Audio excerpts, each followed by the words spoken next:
സാധനം മാത്രം മതി. ഇനി നമുക്ക് സേഫ് ആയിട്ട് സ്റ്റണ്ട് ചെയ്യാം. നമ്മളിന്ന് പോളികളിലാണ് സ്റ്റണ്ട് ചെയ്യുന്നത്. പിന്നെ നമ്മൾ റാമ്പാണ് ചാടുന്നത്. റാമ്പൊക്കെ ചാടുമ്പോൾ നമ്മുടെ ഇവിടെ ഒക്കെ ഇടിക്കും. പിന്നെ ഈ ഹെൽമെറ്റ് ഒക്കെ വെക്കുകയാണെങ്കിൽ അത്രയും നല്ല. ഹാഫ് ഹെൽമെറ്റ് ഇവിടെ ഒക്കെ പോയി ഒച്ചിടി ഇടിയും. ഫുൾ ഹെൽമെറ്റ് ഒക്കെ വെക്കുകയാണെങ്കിൽ നമ്മുടെ ഇവിടെ ഒന്നും ഇടിക്കത്തില്ല. പിന്നെ എന്താ ഈ സാധനം വെക്കുക. പിന്നെ AP ഹെൽമെറ്റ് ഇതൊക്കെ ഉണ്ടെങ്കിൽ എല്ലാം വെക്കുക.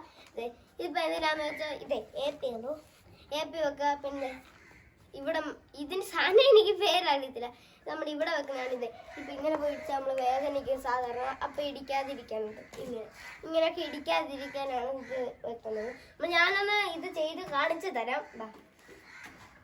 ഹെൽമെറ്റ് ഒന്ന് ഇട്ടിട്ട് ഹെൽമെറ്റിൻ്റെ ക്ലിപ്പ് ഇട്ടിട്ട് കാണിച്ചു തരാം. ഇതാണ് നമ്മൾ റാം എന്ന് പറഞ്ഞാൽ വീട്ടിൽ തന്നെ കട്ടയൊക്കെ വെച്ച് ഉണ്ടാക്കിയതാണ്. ഇപ്പം ഞാൻ ഒരു കാര്യം കാണിച്ചു തരാം. ഇത് കാണോ, നമ്മുടെ ഇവിടെ റാണിയും കൂടെ വെക്കുകയാണെങ്കിൽ നമ്മൾ ഇവിടെ സാധാരണ നമ്മൾ അവിടെ ചാടുമ്പോൾ ഇങ്ങനെ പൊങ്ങി പോകും. പിന്നെ പുറകോട്ടൊക്കെ നമ്മൾ വീഴാൻ സാധ്യതയുണ്ട്. അതുകൊണ്ടാണ് നമ്മളിവിടെ ഉണ്ടാക്കുമ്പോൾ സേഫ്റ്റി ഒക്കെ നോക്കി ഉണ്ടാക്കുക. ഇതൊക്കെ ഉണ്ടെന്ന് പറഞ്ഞിട്ടും കാര്യമൊന്നുമില്ല. സേഫ്റ്റി വെച്ച് ഉണ്ടാക്കുക. നമ്മൾ ഇവിടെ കുഞ്ഞു റാണി ഇങ്ങനെ കയറ്റി വെച്ചിട്ടുണ്ട്. അപ്പോൾ പുറകോട്ട് വരത്തില്ല. നമുക്കൊന്ന് ചാടാം. പിന്നെ ചാടിയിട്ട് ഹൈറ്റ് കൂട്ടി കാണിക്കാം. ഇത് ട്രെയിലിന് ഈ ചെറിയാണെങ്കിൽ അതൊരു സപ്പോർട്ടിന് കൊടുത്തേക്കുന്നതാണ്.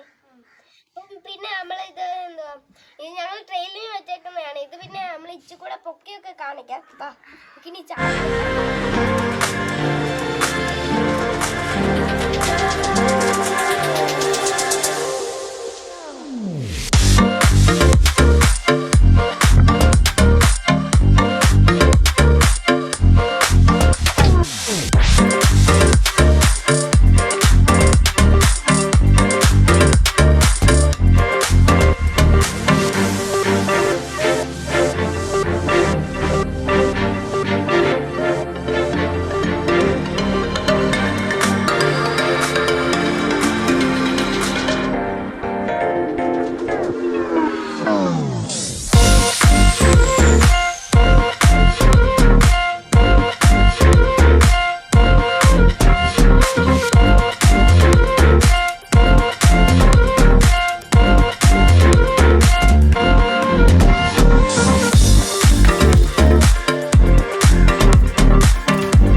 പ്രാക്ടീസ് ചെയ്യാൻ തുടങ്ങിയിട്ടേ ഉള്ളൂ. മറ്റേത് ഞാൻ നല്ലപോലെ ചെയ്യും.